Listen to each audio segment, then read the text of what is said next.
शुभ संध्या मेरे प्यारे छात्रों। मैं नरेंद्र कुमार राय साक्ष एजुकेशन 4149 की तरफ से आपका स्वागत अभिनंदन करता हूं। चलिए आज हम एक नए टॉपिक के साथ यूपी बोर्ड ठीक है के समस्त छात्रों के लिए है। यूपी बोर्ड जो बोर्ड एग्जाम होने वाले हैं ना, चाहे वो 10 का हो या 12वीं का बच्चा हो, ठीक है, इन सबके लिए है। और इनके अलावा वनडे एग्जाम तैयारी कर रहे बच्चों के लिए भी ये बेहद इंपॉर्टेंट क्लास है। देखिए हम आज बात करते हैं अलंकार।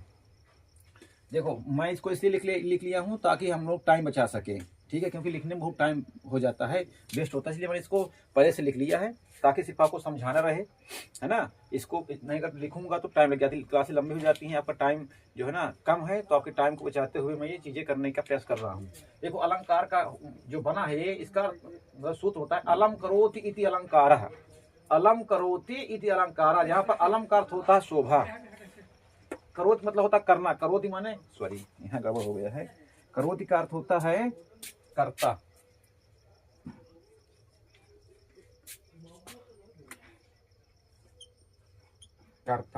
ठीक है। इति माने वही, अलंकार माने अलंकार है जो शोभा बढ़ाए, वही अलंकार है। किसकी शोभा बढ़ाएगा? काव्य की शोभा। किसकी बढ़ाएगा शोभा? काव्य की। देखा परिभाषा माने काव्य की शोभा बढ़ाने वाले शब्दों को अलंकार कहते हैं। काव्य जो हम काव्य पढ़ते या सुनते हैं, ठीक है। आभूषण भी तो कह सकते हैं सर। हाँ आभूषण कह सकते हैं। अब वो एक लोग बाग बहुत परिभाषा आते हैं, जिस प्रकार से स्त्री की शोभा गहनों से होती है, उसी प्रकार काव्य की शोभा अलंकार से होती है, ठीक है। लेकिन इसकी मेन परिभाषा ये है कि काव्य की शोभा बढ़ाने वाले शब्दों को हम अलंकार कहते हैं, है ना। वो तो समझाने का तरीका है। इस प्रकार से स्त्री गहना पहन लेती है, आभूषण पहन लेती है तो सुंदर लगती है ना। उसी प्रकार स्त्री जो अलंकार है उस शब्दों के माध्यम से उसकी शोभा सुंदरता बढ़ जाती है, ठीक है। अलंकार के बारे में मोटा मोटा देखते हैं ना, ये बहुत कम टीचर पढ़ाते हैं। जो मैं लिखा है तैयार किया है अलंकार के बारे में पूरा खोल रखा है, बहुत कम टीचर बताते हैं। इसमें से आपके 2 नंबर आप देख लीजिएगा, बोर्ड एग्जाम पिछले कई वर्षों का, तो उसमें दिया है इसकी उत्पत्ति बताओ तो उत्पत्ति कैसे बना है। तो अलम धन क्री धन घच धातु, देखो इसमें अलम क्या है, मूल शब्द है, क्री इसमें धातु है, घच ये है आपका प्रत्यय है, उपसर्ग मूल धातु है, और ये घिच जो मगर यहाँ ये लगाया हूँ, ये आप कर्णीवाची में देखेंगे ये वाला, इसका मतलब आपका होता है धातु, ठीक है। ये यहीं कहीं भी लग जाएगा, मतलब ये मूल धातु है, ये आपका उपसर्ग है, ये आपका प्रत्यय है, ठीक है। इस सब निर्माण हुआ अलम धन कार, इसका अर्थ होता है आभूषण या गहना। अलंकार का अर्थ होता है क्या? आभूषण या गहना। क्या होता है? आभूषण या गहना। इसका सर्वप्रथम जो प्रयोग हुआ है वो नाट्य शास्त्र में, ठीक है। वनडे एग्जाम में पूछे का सवाल है कि सबसे पहले अलंकार शब्द का प्रयोग कहाँ किया गया है, तो नाट्य शास्त्र में हुआ था। इसके प्रवर्तक यानी पिता कौन है? तो आचार्य भामह हैं। कौन है? आचार्य भामह। आप पूछ सकते हो विकल्प में कि अलंकार के पितामह प्रवर्तक कौन है, तो आचार्य भामह आप बताएंगे। अलंकार के भेद आपके 3 होते हैं, है ना। अब यहाँ आपको थोड़ा डाउट होगा, ठीक है। छोटे बच्चे जो हैं क्लास वाले, हाई स्कूल इंटर वाले, ठीक है, मैं जब क्लास पढ़ाता था ना स्कूल में, तो वहाँ भी कई बच्चे हमसे कहे नहीं सर हमने 2 पढ़े, 2 ही भेद होते हैं। भैया 3 होते हैं, एक होता शब्दालंकार, एक होता अर्थालंकार, एक होता उभयालंकार, ठीक है। जो उभया है इसको हमको पढ़ना नहीं है, ठीक है, इसको हमको पढ़ना नहीं है। परिभाषा बता सकता हूँ कि शब्दक मतलब जहाँ पर काव्य की शोभा शब्दों से होती है उसे शब्दालंकार कहते हैं। अर्थक मतलब जहाँ पर काव्य की शोभा उसके अर्थ से होती है उसे अर्थालंकार कहते हैं। उभयक मतलब होता है शब्द और अर्थ दोनों को मिलाकर काव्य की शोभा जहाँ बढ़ जाती है वहां पर उभयालंकार होता है। यहाँ इसको हमको पढ़ना नहीं है, हमको केवल पढ़ना आपको शब्द और अर्थ ही है, ठीक है। आई होप आपको समझ आया होगा। आप इसको नोट डाउन कर लीजिए जल्दी से, आपके पास 2 मिनट का टाइम है।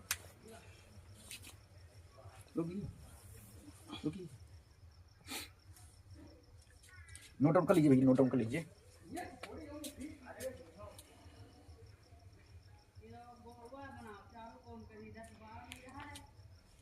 ठीक है, आप लोगों ने नोट डाउन कर लिया होगा, तो इसको मैं इरेज करता हूँ। थोड़ा सा स्पीड में चलते हैं, ठीक है भैया। आपका टाइम बहुत कीमती है ना, तो उस टाइम को ध्यान रखते हुए हम थोड़ा सा स्पीड ज़्यादा चलाते हैं। और मेरी आवाज़ में थोड़ी सी दिक्कतें हो सकती हैं, क्योंकि ना थोड़ा सा इस समय कोल्ड हुआ, जुकाम हो गया है ना, ये मौसम थोड़ा सा चेंज हुआ है ना, तो इस चक्कर में पर आप एडजस्ट कर लीजिएगा। चलिए हम शब्दालंकार पहले देखते हैं। शब्दालंकार, ठीक है, क्या बात करते हैं? शब्द अलंकार की बात करते हैं, शब्द अलंकार की बात करते हैं। ठीक है, देखो परिभाषा इसकी होती, लिख लीजिएगा, जहां पर काव्य की शोभा शब्दों के माध्यम से होती है उसे शब्द अलंकार कहते हैं। जहां पर काव्य की शोभा शब्दों के माध्यम से होती है, शब्दों के माध्यम से शोभा बढ़ जाती है, वहां पर आपका क्या होता है? शब्द अलंकार होता है। ठीक है, क्या होता है? शब्द अलंकार। अब शब्द अलंकार का पहला जो भेद है आपको हम वो बताते हैं। ठीक है, शब्द अलंकार में सबसे पहले आपका आता है अनुप्रास। अनुप्रास, अब अनुप्रास अलंकार क्या होता है? अनुप्रास अलंकार। ठीक है,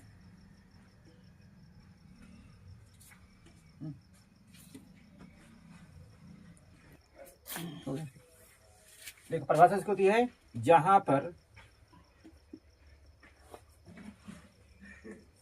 एक ही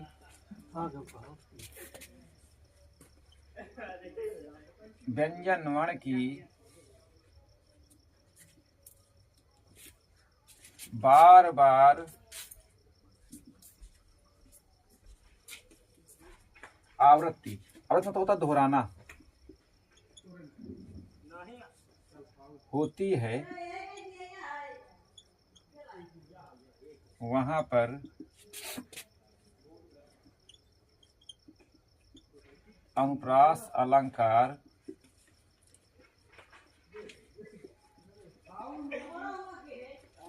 अनुप्रास अलंकार होता है। जहां पर एक ही व्यंजन वर्ण की बार बार आवृत्ति होती है, क्या होती है?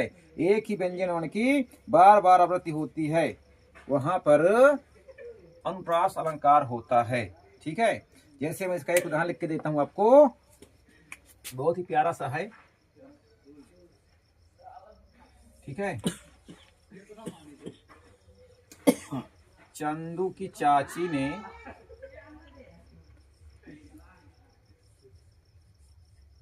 चंदू के चाचा को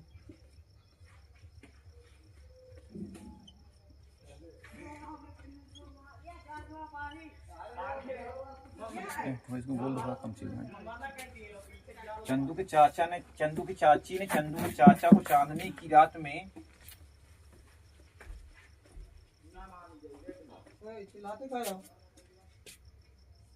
चंदू की चाची ने चंदू के चाचा को चांदनी की रात में चांदी के चम्मच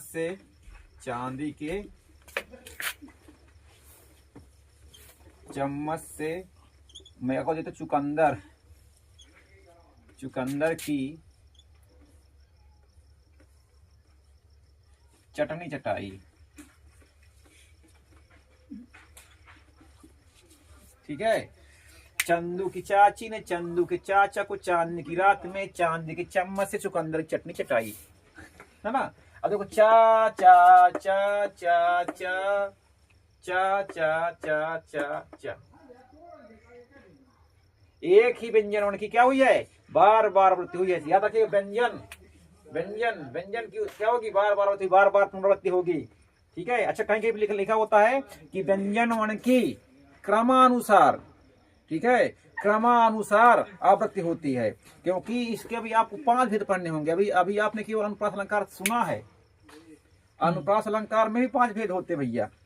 ठीक है, हाँ, तो अगर देखा जाए तो उसको कह सकते हैं क्रमानुसार आवृत्ति, यहां लिख सकते हैं क्रमानुसार। ठीक है, याद रखना, क्रमानुसार होती है, वहां पर अनुप्रास अलंकार होता है। ठीक है, चंदू की चाची ने चंदू के चाचा को चांदनी की रात में, अब चाचा वर्ण की बार बार आवृत्ति हो रही है। ठीक है, जैसे और एक लिख लो, है ना, आपका है, हाँ, तारानी तनुजा तट तमाल तरुवर बहु छाए। तरवर बहु छाए। ठीक है, तरन तनुजा तर तमाल तरवर बहु छाए। ठीक भैया। अब देखो, तरन में ता है, तनुजा में ता है, तट में ता है, तमाल में ता है, तरवर में ता है ना। तो एक ही व्यंजन वर्ण, ये भी ता है, ये भी ता है, ये भी ता, ये ता, ये ता, यानी कि ता वर्ण की आवृत्ति बार बार हुई है, बार बार ता वर्ण आया है, इसलिए यहाँ पर अनुप्रास अलंकार हो जाता है। ठीक है, एक और देख लो।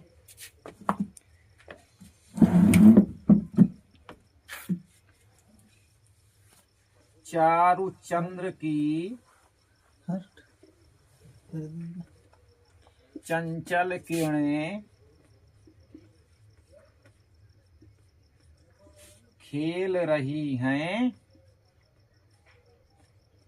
जल थल में।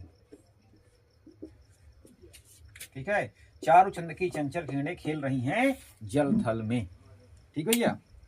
हाँ, तो देखो तीन उदाहरण मैंने इसके लिखा दिए। आपका एक ये है, तीसरा ये आपका दूसरा, और ये आपका है पहला। आप इसको लिख लीजिए, फिर आपको एक जबरदस्त बताते हैं सर।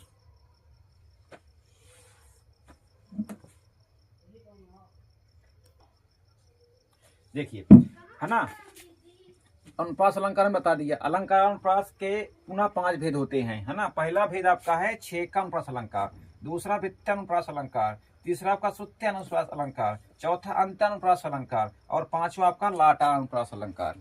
ठीक है, आई होप। देखो होता क्या है, ये इसकी परिभाषाएं तो कम पूछता है, ठीक है, लेकिन कभी कभी खासकर इंटर वालों के लिए कोई काव्य दे देता है, अब पूछता है कि प्रस्तुत काव्य में, प्रस्तुत पंक्तियों में कौन सा अलंकार है, तो आपको इसमें देख करके बताना पड़ेगा, आपकी परिभाषा इसको आनी चाहिए। ठीक है, आप थोड़ा टाइम ज्यादा हो रहा है। ठीक है, तो मैं आज अपनी क्लास यहीं पर स्थगित करता हूँ, कल से जो है मैं इसकी आगे की क्लास चलाता हूँ। ठीक है, कहो तो मैं एक, चलो एक बता देता हूँ, छेका अनुप्रास अलंकार, इसके बारे में बता देता हूँ, बस 2 मिनट लगेगा, फिर बाकी जो 4 मैं आपको कल बता देता हूँ अगली क्लास में। ठीक है, किसी वर्ण की, देखो इसकी परिभाषा क्या है,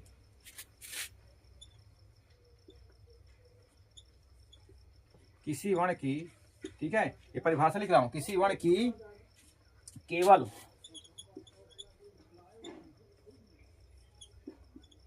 दो बार क्या होती है, आवृत्ति होती है। आवृत्ति मैंने बताया था दोहराना, दोहराव, है ना, आवृत्ति होती है ना। किसी वर्ण की केवल 2 बार क्या होती है, यहाँ पर पुनरावृत्ति होती है, आवृत्ति होती है, वहां पर आपका होता है छेका अनुप्रास अलंकार। क्या होता है, छेका अनुप्रास अलंकार। इसको वहां देख लीजिए, कानन कठिन भयंकर भारी। ठीक है, अति आनंद, अति आनंद मगन महतारी। ठीक है,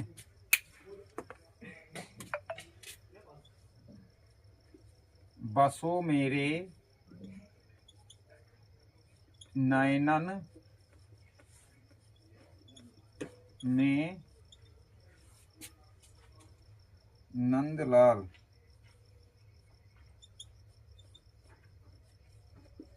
ठीक है,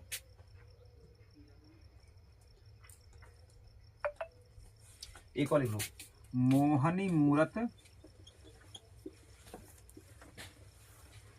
सांवरी सूरत,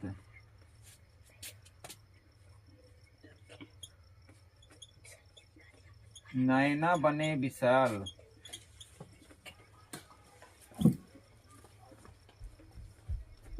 ठीक है, देखो मैंने 4 लिखा है, एक आपका ये है, दूसरा आपका ये है, तीसरा आपका ये है, चौथा आपका ये है। ठीक है, देखो कह रहा कि किसी वर्ण की, या कह सकते हो जहां पर किसी काव्य में, जहां पर काव्य में किसी वर्ण की केवल 2 बार आवृत्ति होती है, वहां पर क्या होता है, छेका अनुप्रास अलंकार होता है। जहां पर काव्य में किसी वर्ण की, व्यंजन वर्ण की आवृत्ति केवल 2 बार होती है, वहां पर 6 का अनुप्रास अलंकार होता है। पहला कानन कठिन भयंकर भारी। आप स्पष्टीकरण में लिखें क्या? स्पष्टीकरण जो होगा आपका स्पष्टीकरण क्या लिखेंगे? यहाँ पर कानन में का है और कठिन में का है। एक बार आपका कानन में का आया है, एक बार आपका कानन में का आया है, एक बार कठिन में का आया है। केवल यहाँ पर कावण की 2 बार आवृत्ति हुई है। क्या हुई है? कावण की 2 बार आवृत्ति हुई है। अति आनंद मगन महतारी, अति में आ का एक बार प्रयोग हुआ, दूसरी बार आनंद में हुआ है। ठीक है। और महतारी का एक बार यहाँ मगन में हुआ है, एक बार महतारी का, यानी मावण की इसमें देखो 2 है। एक आ का आ 2 बार आया है, एक और माँ जो है ये 2 बार आया है ना। केवल 2 ही बार लिखा मैंने, 2 बार। बसो मेरे नैनन में नंदलाल, है ना। देखो नैनन में ना आया है और नंदलाल में ना आया है। यहाँ पर नावण क्या है? नावण क्या है? 2 बार आया है आपका। मोहनी मूरत सांवरी सूरत नैना बने विशाल। अब मोहनी में आपका एक बार माँ मोहनी में आया है, एक बार सूरत मूरत में आया है। ठीक है। तो इस पे मावण क्या है? 2 बार आया है। और सांवरी में सा आया है, सूरत में सा आया है, यानी सावण भी 2 बार आया है। ठीक है, समझिए। कह रहा कि काव्य में जहां पर किसी व्यंजन वर्ण की केवल 2 बार ही आवृत्ति होती, 2 बार ही दोहरा होता है, वहां पर 6 का अनुप्रास अलंकार होता है। अब कानन कठिन भयंकर भारी में का वर्ण की 2 बार आवृत्ति हुई है। एक बार कठिन में कानन में सॉरी, एक बार कठिन में। ठीक है। अति आनंद मगन महतारी, अति में आ की आवृत्ति हुई है, आनंद में आ 2 बार आया है, मगन में माँ आया है, महतारी में माँ है। तो आय और माँ की 2 बार आवृत्ति हुई है। 2 बार माँ आ की, 2 बार माँ की। बसो मेरे नैनन में नंदलाल, नावण की 2 बार हुई है, नैनन में और नंदनाल में। मोहनी मूरत सांवरी सूरत नैना बने विशाल। देखो मोहनी में माँ की आवृत्ति 1 बार हुई है, दोबारा मूरत में हुई है। ठीक है। फिर सा की हुई है सांवरी में और सूरत में। ठीक है। इधर आके नहीं, ठीक वहां कुछ दिक्कत। अच्छा हाँ, बने सॉरी, ये देखो बना, ये बाकी आवृत्ति बने और विशाल में, है ना। तो यहाँ पर बावण की 2 बार आवृत्ति हुई है। केवल 2 ही बार आवृत्ति होगी, 2 से अधिक बार नहीं होगी। आई बात समझ में, है ना। जहां पर काव्य में किसी व्यंजन की केवल 2 ही बार आवृत्ति हो, तीसरी बार आवृत्ति ना हो। ठीक है। चलिए आज की बस इतना ही। ठीक है, मिलते हैं अपने नेक्स्ट वीडियो में जल्दी ही, कल। ठीक है।